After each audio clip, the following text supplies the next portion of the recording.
नमस्कार, आप देख रहे हैं बेस्टक। मैं हूं रजत देवगन। हमारे मार्केट्स की हालत टाइट है पिछले कुछ दिनों से, ये तो बात पता है, लगातार पिट ही रहे हैं। लेकिन ऐसी स्थिति में हम नहीं चाहते किसी भी दिन के अंतर्राष्ट्रीय संकेत बिल्कुल आउट ऑफ कंट्रोल हो, जो समझ के बाहर हो। अब ऐसा दिन था आज। जैसे ही ओपन होने लगे थे तो पहले तो एक अमेरिकन मार्केट्स पिछले सत्र में जो हाहाकार मचा हुआ था उससे निपट रहे थे। अमेरिकन मार्केट्स 2.5% से 4% एक सिंगल ट्रेडिंग सेशन में टूट गए थे। ऊपर से जैसे ही ओपन होने वाले थे तो सिटी का एक नोट आ गया जिसमें उन्होंने अमेरिकन मार्केट्स को डाउनग्रेड कर दिया और चाइनीज मार्केट को अपग्रेड कर दिया। तो समझ में नहीं आ रहा था ये क्या हो रहा है भैया। आज तो भगवान भरोसे ही उतरना पड़ेगा ट्रेडिंग करने के लिए। तो हुआ ये कि अमेरिकन मार्केट्स एक तो सोमवार को टूटे, ऊपर से सिटी का ये जो नोट आ गया इसमें अमेरिकन मार्केट्स को डाउनग्रेड किया और चाइनीज मार्केट को अपग्रेड कर दिया सिटी ने। फिर डोनाल्ड ट्रंप ने बोल दिया कि 2025 में इस संभावना को नहीं नकार सकते कि मंदी आएगी। जी हाँ, मंदी आ सकती है। तो ये एक और नेगेटिव ट्रिगर बाजार के लिए बनता हुआ नजर आ रहा था। क्या करना क्या चाहते हैं डोनाल्ड ट्रंप? उनकी जो पॉलिसीज उनको खुद समझ में आ रहा है कि हो सकता है कि इन्फ्लेशनरी हो या फिर रिसेशन का खतरा बढ़ जाए, लेकिन नहीं, जो कर रहे हैं बिल्कुल सही कर रहे हैं उनके मुताबिक। लॉन्ग टर्म के लिए अमेरिका के लिए वो बहुत बढ़िया चीज़ है। तो ऐसी स्थिति में आप जब ट्रेडिंग करने उतरो तो कुछ समझ में नहीं आ रहा होता कि किस लेवल पर जाके आप रुकोगे। नैस्डैक एक ही दिन में 4% नीचे चला गया था। टेस्ला का शेयर 15% टूट गया था कल। नैस्डैक में सितंबर 2022 के बाद सबसे खराब कारोबारी सत्र था। ऊपर से हमारे यहाँ एक और आफत आ रखी थी, वो थी इंडसइंड बैंक।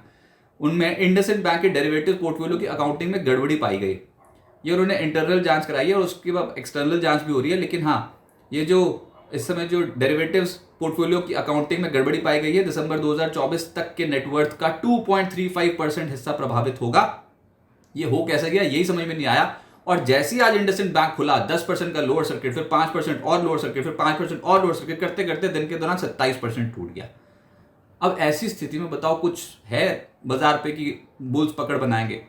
लेकिन हुआ ये, बुल्स ने पकड़ बनाई, निचले स्रों से खरीदारी आई, 183 पॉइंट्स रिकवर होकर इंडियन मार्केट्स की क्लोजिंग हुई है आज। तो बिल्कुल कॉन्ट्रा ट्रेड, जैसा सोचा था वो हुआ। सपोर्ट जोन्स पे गया बाजार और वहां से एकदम से खरीदारी जो है वो मार्केट पे हो गई। तो ये मार्केट दो तरफा चाल दिखाने वाली मार्केट इस हफ्ते बनती हुई नजर आ रही है। ओपन हुए 22,345 पे कांपते कांपते 22,314 तक गए थे, लेकिन 5 मिनट में जो लो बनाया वो पूरा दिन दोबारा नहीं आया। रिकवरी आई, 22,522 आज के दिन का हाई है। और निफ्टी पे जो क्लोजिंग आई है वो आई है 22,497 के लेवल की।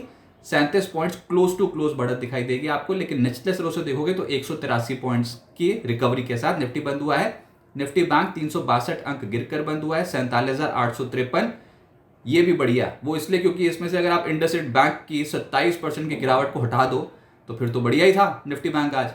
इंडसइंड बैंक ने मामला आज खराब किया, इसकी वजह से आज लाल निशान दिखाई दे रहा है। सेंसेक्स 12 अंकों की गिरावट के साथ 74,102 के लेवल पे हुआ है बंद। एडवांसेस निफ्टी के 33, गिरने वाले 17, लेकिन ये 33 सुबह नहीं थे, ये दिन के दौरान 33 शेयर्स धीरे धीरे करके पकड़ मजबूत करते चले गए। और ऐसे ही मिड कैप्स में भी हुआ, निचले स्रों से रिकवरी आई। मामला बटा बटा था, लेकिन 1041 शेयर्स आज चढ़े हैं एनएससी के और 1850 शेयर्स गिरे हैं। तो बाजार बिखरा बिखरा जरूर था लेकिन रिकवरी तो थी। निफ्टी पे जो सबसे तेज चला वो था ट्रेंड, अचानक से 4% ऊपर आया। फिर बीपीसीएल 3% ऊपर आया। सन फार्मा अच्छा चला आज 2.25%। बीईएल 2.5% चढ़ गया। और आईसीआईसीआई बैंक ये स्टॉक है आज जिसने आज निफ्टी बैंक को संभाले रखा और बाजार को भी संभाले रखा, 2.5% ये चढ़ गया। निफ्टी लूजर्स में इंडसइंड बैंक, आज जहां जहां आपको इंडसइंड बैंक नजर आएगा जिस भी इंडेक्स में, वो तो कांप ही रहा होगा इंडेक्स।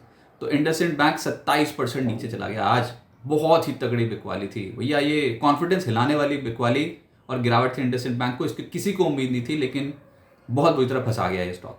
फिर इन्फोसिस 2% नीचे चला गया।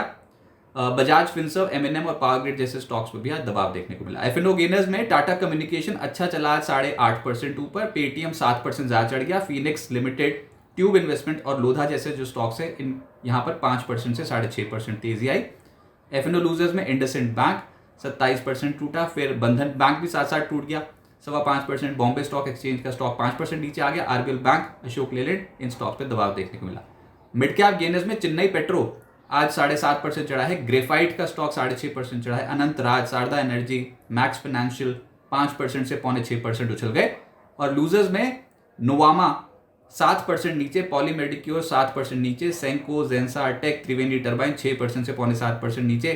क्यों नीचे जा रहे हैं कोई नहीं बता सकता। अच्छी क्वालिटी के स्टॉक्स भी पिटे हैं हाल फिलहाल में और लगातार हम देख रहे हैं कि ट्रेंड डाउनवर्ड ही है। तो कोई भी उछाल आ रहा है तो उसमें से मुनाफा वसूली ज़्यादा देखने को मिल रही है। तो अच्छी क्वालिटी के स्टॉक्स भी पिटाई झेल रहे हैं मार्केट पे। सेक्टर स्पेसिफिक सुबह जो हालात थे वो दोपहर को नहीं थे, रिकवरी आ चुकी थी बहुत सारे स्टॉक्स में, सबसे तेज चल रहे थे रियल एस्टेट वाले स्टॉक्स। तो फिनिक्स लिमिटेड 7% ऊपर, Lodha, DLF, Godrej properties, Oberoi realty 3.5% से 5.25% चढ़ गए। फिर फाइनेंशियल्स में एमसीएक्स चढ़ा 4%, आरईसी लिमिटेड 2.5% ऊपर, चोला फाइनेंस और श्रीराम फाइनेंस 2% से 2.5% चढ़ गए और आईसीआईसी बैंक ने आज हिम्मत दिखाई, 2.5% ये ऊपर आ गया। ऑयल एंड गैस स्पेस में कैस्ट्रॉल 3.25% चढ़ा है, बीपीसीएल, आईओसी जैसे स्टॉक्स में आज एक्शन तेजी की ओर था, 3% के करीब ये चल गया। उसके बाद पेट्रोनेट और आईजीएल जैसे स्टॉक्स 2% से 2.5% ऊपर रहे। फार्मा में जो चले हैं उसमें है एल्केम लैब्स, सन फार्मा, लॉरस लैब्स और मैक्स हेल्थ 2% से 3% ऊपर, लेकिन गिरे भी हैं जिसमें इप्का लैब्स, लालपात लैब्स और मेट्रोपोलिस 2% से 2.5% नीचे चले गए। प्राइवेट बैंक्स में हालत तो टाइट हो ही गई थी, इंडसइंड बैंक ने मूड खराब कर रखा था, लेकिन इंडसइंड बैंक का कारण बिल्कुल अलग है, आउट ऑफ सिलेबस बिकवाली। तो 27% ये नीचे चला गया इंडसइंड बैंक। फिर सिटी यूनियन बैंक, बंधन बैंक 5% नीचे चले गए। आरबीएल बैंक भी आज गिर गया, लेकिन संभाले हुए थे आईसीआईसी बैंक, आज निफ्टी बैंक को ये संभाल रहा था। निफ्टी बैंक लाल निशान में बंद हुआ है, इंडसइंड बैंक में जिस तरह की गिरावट देखने को मिली, लेकिन आईसीआईसी बैंक का वेटेज इतना है कि आज उसने कोशिश की बाजार को सपोर्ट करने की, आईसीआईसी बैंक 2.5% ऊपर रहा। अब आगे क्या होगा देखिए, आज कमजोर संकेतों को नेग्लेक्ट किया है मार्केट ने और निचले स्रोत से एक अच्छी रिकवरी के साथ बंद हुआ है मार्केट। ये बुल्स की स्ट्रेंथ दिखाता है। बुल्स ने पकड़ मजबूत पिछले हफ्ते से करनी शुरू करी है। इस हफ्ते सोमवार को ऊपर गए थे, फिर एक मुनाफा वसूली आई, आज नीचे गए थे और उसके बाद फिर से तेजी आई। तो यानी कॉन्ट्रा ट्रेड्स हो रहे हैं ना, ऊपर जाते हो तो फिर मुनाफा वसूली, लोअर एंड पर जाते हो तो फिर खरीदारी होती हुई नजर आती है। ऐसे ही मार्केट रहने वाला है, ये दो तरफा चाल ही दिखाएगा मार्केट इस हफ्ते, ऐसा लग रहा है, क्योंकि ये ट्रंकेटेड हफ्ता है, छोटा कारोबारी हफ्ता है। मौजूदा स्तर पे बुल्स और बियर्स के बीच तगड़ी फाइट होगी, इसलिए क्योंकि अगर आप एक रेंज समझते हो जो मार्केट ने अभी बना रखी है 400 पॉइंट्स की, तो उसके बिल्कुल मिड पॉइंट पे हो गया आप 22,500 के लेवल पे, और 22,500 पे कॉल और पुट का जमावड़ा बराबर बराबर नजर आता है। 22,500 की पुट में ओपन इंटरेस्ट 75.96 लाख करीब है और 22,500 की कॉल में जो ओपन इंटरेस्ट है वो 72.8 लाख के आसपास है। लेकिन ये भी समझ में आता है, आज वो मार्केट में बहुत दिखाई दे रहा था इंट्राडे बेसिस पे कि पुट राइटर्स थे, पुट बेचकर चलने वाले ज्यादा दिखाई दे रहे थे। तो लोअर एंड पे सपोर्ट पे खरीदने वाले आ रहे हैं, धीरे धीरे मार्केट को सपोर्ट करने वाले आ रहे हैं और पुट में राइटिंग होती हुई नजर, पुट में राइटिंग मतलब पुट बेचकर जो चलते हैं वो सोचते हैं कि तेजी आएगी। तो पुट राइटर्स हैं मार्केट पे और साफ तौर पे पता लग रहा था कॉल राइटर्स कम, पुट राइटर्स ज्यादा दिखाई दे रहे थे। तो बाजार में कुशन था इंट्राडे बेसिस पे, उछलना था, उछल गए।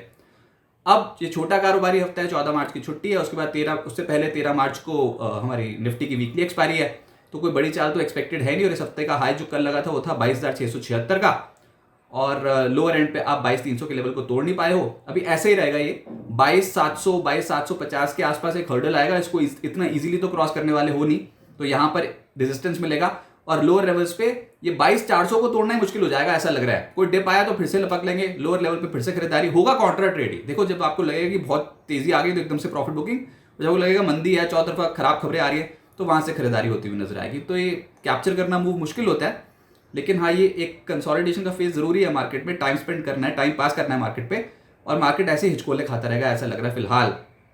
इस फेज को पार करना बहुत जरूरी है।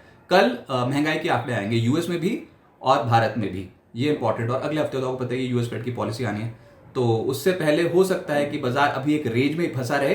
बाजार के लिए एक स्टिफ रेजिस्टेंस ऊपर 22,750 के आसपास बनता हुआ नजर आ रहा है, देखते हैं वो तोड़ पाता है कि नहीं। अगर वो तोड़ दिया, मोटी मोटी बात, अगर 22,800 के लेवल के ऊपर निकल गए तो कमाल हो जाएगा, गदर मच जाएगा मार्केट में, लेकिन फिलहाल उसकी संभावना थोड़ी कम है और इसकी भी संभावना कम है कि अब 22,300 22,400 के जोन को नीचे तोड़ दोगे तो बाजार एक रेंज में फंसा हुआ नजर आएगा और दो तरफा चाल दिखाएगा। आज एक बड़ी आफत आई थी, एक नहीं दो, एक तो अमेरिकन मार्केट्स में हाहाकार और ऊपर से इंडसइंड बैंक की गिरावट, उसको बाजार ने बहुत अच्छी तरीके से हैंडल किया है और एक बड़ी मुश्किल से आज बाजार पार हो गया।